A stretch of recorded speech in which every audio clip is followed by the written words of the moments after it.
along. Next, you are going to be making a very, very, very thin slab. So you might recall a slab is essentially a flat piece of clay. So again, we're gonna chop off a little bit of clay from our block. Again, you won't need much, especially for this one since it's a very thin slab. So I probably even got a little bit less than I did for the coil, but not by much.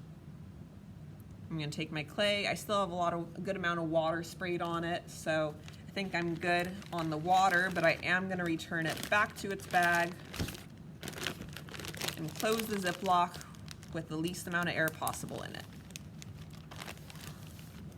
Okay, so I got my piece of clay. As always, no matter what I'm making, I'm gonna start by kneading it, being careful not to fold any of the clay over on itself. And you'll spend more time doing this process for each one, but for sake of your time, so you're not just watching me knead and wedge all demo, I'm gonna consider that good. All right, so I've kneaded and wedged my little piece of clay. Now I'm going to make a thin slab. So normally there's a lot of ways to make a slab. A rolling pin is a great way. We have these slab rollers in the classroom that also work really well. But if you don't have any fancy equipment or tools or materials, you can make a slab by hand. And I'll show you guys that method right now. So you quite literally just need to flatten your clay out. Again, by hand. So you see that I've started doing that and it's already getting pretty flat. So you're gonna wanna just kind of pick it up, roll it over onto its other side, flip it over onto its other side, and just continue flattening it. You wanna make sure you flatten it evenly and consistently. So as you're flattening it, you're gonna notice that there's probably gonna be little finger divots in it. If one of your fingerprints goes too deep, then you're gonna have issues when you flatten out the rest. So take your time and flatten this out evenly, as even as possible. Again, your clay might get a little dry at some point, so you can always add a little bit of water to it. And you can even kind of push it around your slab to kind of smooth it out just a little bit.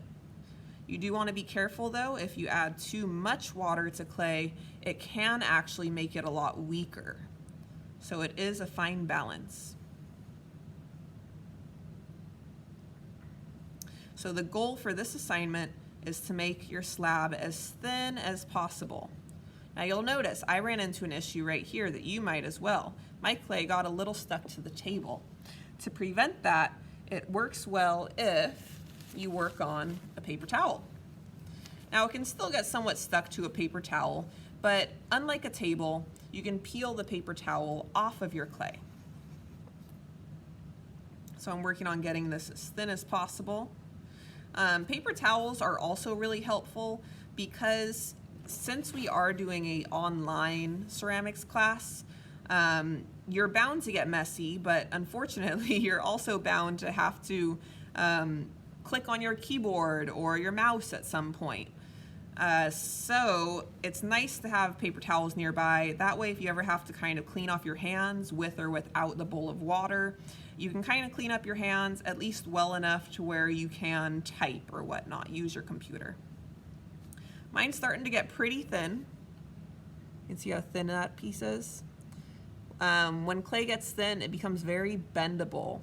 And what's nice is since I kept this so hydrated, it's bending really nicely without cracking or breaking. So that's very, I don't mean to toot my own horn, but that's a very well done piece right there.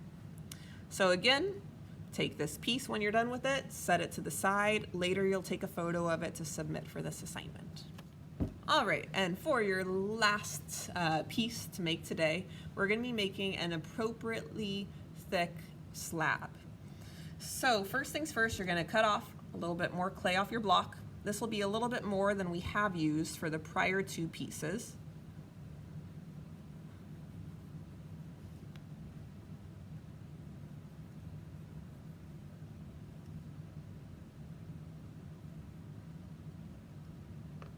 I'll probably need a little bit more than that. There we go.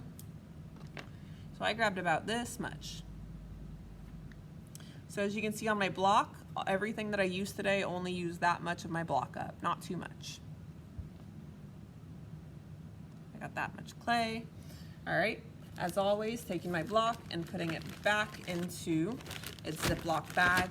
Since this is the last time I'll be getting clay out today, I will throw a bit more water in there. Remember, it's way easier to keep your clay hydrated than to have to rehydrate it at a later date. Get out as much air as possible and Ziploc it all the way shut. Keep an eye out for holes in your bag too. That can cause a lot of issues. All right, so as always, first going to knead and wedge your clay.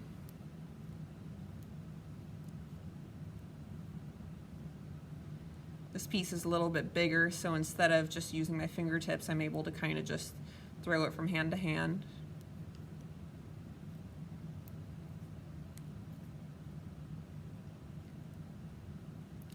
And you're really squeezing the clay. You aren't just throwing it from hand to hand, you're squeezing it to help merge together all the clay pieces. Okay, fabulous. All right, so I've got my piece of clay. Now I want to make an appropriately thick slab of clay. So why is this slab of clay gonna be a different thickness than the last slab? The last slab we're gonna check out at a later date. But this slab, the reason we are doing this one as well is because we wanna make this one exactly 1/4 inch thick. So 1/4 of an inch thick. The reason being, when you are going to be making ceramics projects, 1/4 inch is kind of the ideal thickness for any project.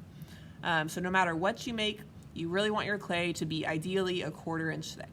If it goes a little bit bigger, it's not the end of the world, but this is kind of the ideal number. So that's why we're gonna practice making a 1/4 inch thick slab. So just as with the last slab, your first step is to start flattening it out. So after you knead and wedge, start pushing your clay to make it a little flatter. Now, you're gonna wanna keep a good close eye on how thick your clay piece is. And it can be a little hard just by looking at the sides of the clay. Because if you accidentally put too much pressure on the side of the clay, then that's kind of deceiving, right? Because this piece looks kind of thin. So make sure you put even pressure throughout your entire piece of clay. That way it all looks to be the same thickness, which should be about there right now. Okay, there we go. So I'm getting mine a little bit thinner. I can kind of check where my progress is at by looking at my ruler. If you have a ruler, great. If not, imagine it being about as thick as a pencil. So mine needs to go a little bit thinner. So I'm just gonna keep applying some pressure. I'm using the soft parts of my hand for this, kind of the fat right here. I wouldn't recommend using your actual fingertips. Most of my pressure is going towards the middle of this piece, because again, if you put it on the end, it's gonna thin out your clay a little too much. Okay, so I'd say that is almost perfectly 1/4 of an inch. Beautiful. Awesome, so this is my slab. If you would like to kind of make this a little prettier, I would highly recommend it. What you can do is you can slice this into a different shape. For example, oh, that wasn't a good cut.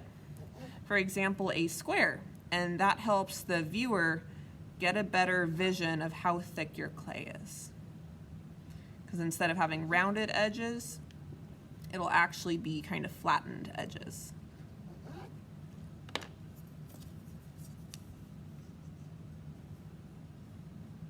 See, so that I can see it a little better, and I can see that my edges were slightly off. So the middle of my clay was actually a little thicker than the outsides. But that's okay. Again, this is all about practice, not necessarily having a perfect end result. So then this is my third and final piece for today's assignment. So what you're going to do next is you're going to take your appropriately thick slab. You're also going to take your excessively thin slab, and you're going to take your coil,